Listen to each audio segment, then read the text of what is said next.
Assalamualaikum warahmatullahi wabarakatuh. Welcome back to my Hadis Duakal channel. நபி ஸல்லல்லாஹு அலைஹி வஸல்லம் அவர்கள் ஜும்மா தொழுகைக்கு பிறகு பாவ மன்னிப்பு கேட்ட அந்த துவாவை பார்க்க போகிறோம். மிக சிறிய துவா தான் இது. ஆனால் அல்லாஹ்விடம் பெரிய அந்தஸ்தை பெற்றுத்தர துவாவாக இருக்கிறது.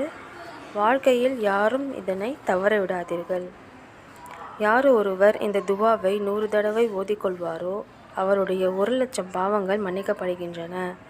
அவரின் பெற்றோரின் பாவங்களும், அதாவது 24,000 பாவங்கள் மன்னிக்கப்படுகின்றன என அல்லாஹ் வாக்களிக்கிறான். அந்த துவாவை பார்ப்போம். சுபஹானல்லாஹில் அலீம் வபிஹம்திஹி, சுபஹானல்லாஹி அலீம் வபிஹம்திஹி, சுபஹானல்லாஹி அலீம் வபிஹம்திஹி.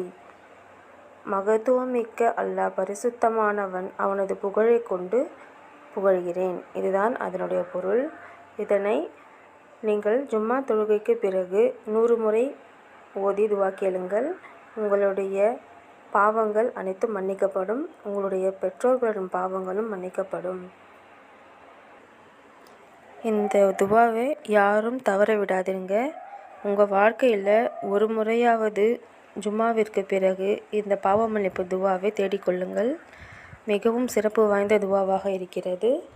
இன்ஷா அல்லாஹ் மீண்டும் பதிவுடன் சந்திக்கின்றேன். அஸ்ஸலாமு அலைக்கும் வரஹ்மத்துல்லாஹி. இன்ஷா அல்லாஹ் உங்களுக்கு இந்த பதிவு பிடித்திருந்தால் லைக் பண்ணுங்கள், கமெண்ட் பண்ணுங்கள், நம்ம சேனலை சப்ஸ்கிரைப் பண்ணுங்கள், மற்றவங்களுக்கும் ஷேர் பண்ணுங்கள். இன்ஷா அல்லாஹ்.